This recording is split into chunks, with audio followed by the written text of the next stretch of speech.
Ini ada 3 pertanyaannya. 3 ya. Yang pertama, Pak Purbaya, kabarnya seluruh Dirjen Kemenkeu mau diganti, kecuali DJP. Ini beneran Pak? Dari Kontan ya? Mana Tia Kontan? Tia Kontan mana? Nggak di sini orangnya.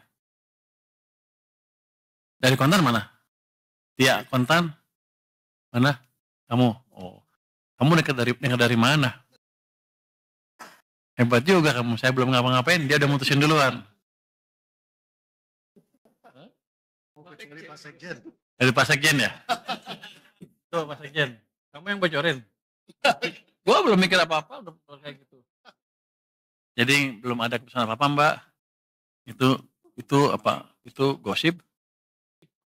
Oh, dia udah deg-degan semua tuh. Deg-degan semua. Mbak Tia jangan nyebarin gosip dong.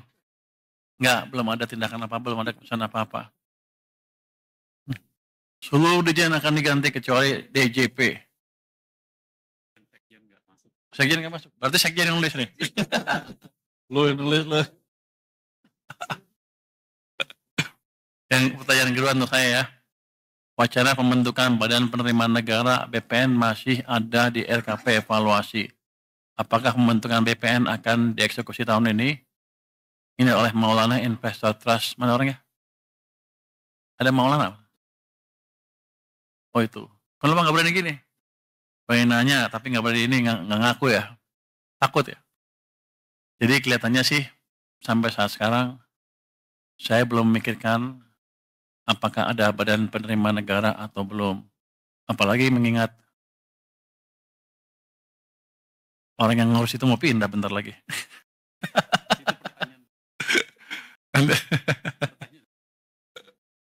nanti ada tanya Pak. Jadi belum ya Mbak. Tapi itu tergantung nanti perintah Presiden seperti apa. Tergantung hasil diskusi saya dengan Presiden seperti apa. Tapi untuk sementara sih kalau saya lihat sih belum perlu sampai kita semuanya sudah stabil. Yang jelas kita akan optimalkan dulu pendapatan dari bea cukai maupun pajak. Nanti kalau udah optimal, dioptimalkan hasilnya belum bagus juga, baru kita pikir untuk bentuk itu. Tapi sekarang sih belum saatnya. Masih ada kelemahan-kelemahan di sistem baik pajak maupun bea cukai yang bisa diperbaiki. Jadi dengan desain yang ada saya mau lihat kalau dijalankan dengan optimal berapa kenaikan cukai maupun pajak kita. Kalau itu masih terlalu rendah, baru kita berpikir ke arah sana. Tapi rasanya sampai sekarang belum.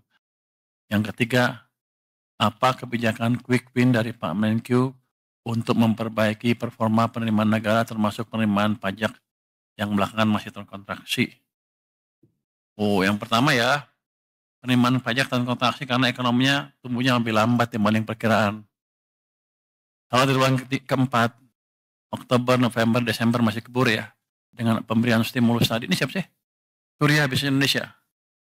Mana Surya? Oh, kamu lagi? Kamu Maulana kamu juga?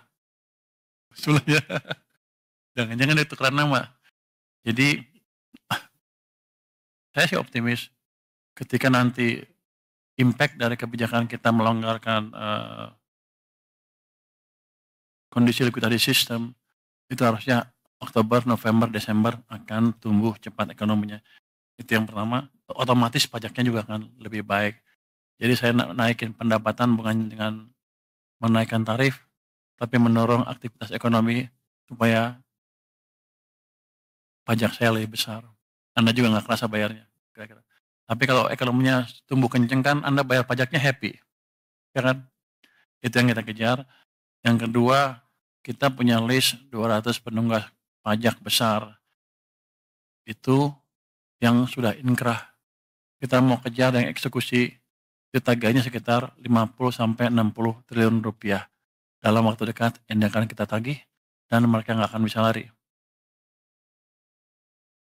Yang berikutnya, kami juga melakukan penegakan hukum ya untuk serius non-compliance dengan memakai kerjasama dengan Kejaksaan Agung, Polisi, KPK, dan BPATK. Terusnya ada pertukaran data juga dengan kementerian lembaga untuk untuk mempermudah kami menarik pajak ya. Kemudian Cortex, tadi saya minta Dirjen Pajak untuk tulis, di sini nggak ada Cortex, kenapa nggak ditulis? Pada dasarnya saya akan lihat Cortex seperti apa. Keterlambatan di Cortex akan kita perbaiki secepatnya dalam waktu 1 bulan harusnya bisa. Itu IT, problemnya IT. Nanti saya bawa jago-jago IT dari luar yang bisa memperbaiki itu dengan cepat. Terus untuk cukai, kan kemarin saya ngomong tentang cukai rokok itu ya. Kami sudah panggil tuh marketplace seperti apa, Bukalapak, Tokopedia, apalagi apa, Blibli semua untuk menghimbau untuk menjalankan untuk tidak mengizinkan penjualan barang-barang ilegal dalam hal ini rokok ya.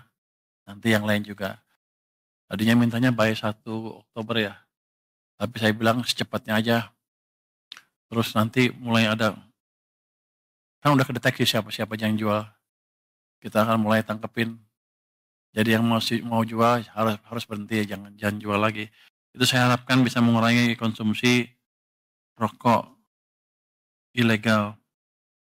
Kami juga akan cek ke ini ya, supplier bukan di situ aja. Di warung-warung katanya ada juga per toples murah gitu ya. Kita akan cek. Yang jelas teman-teman tolong sebarkan bahwa siapapun yang jual ilegal, rokok ilegal di tempat mana, saya akan datangin secara random. Yang lain lagi adalah itu kan kalau kita import ada jalur hijau ya. Jalur hijau biasanya nggak diperiksa tuh. Nggak tahu rokok ilegalnya masuk lewat situ apa enggak.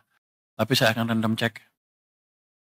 Walaupun jalur saya akan random cek, nggak ngeganggu jalur cepatan, tapi tercek, terdeteksi kalau ada kecurangan.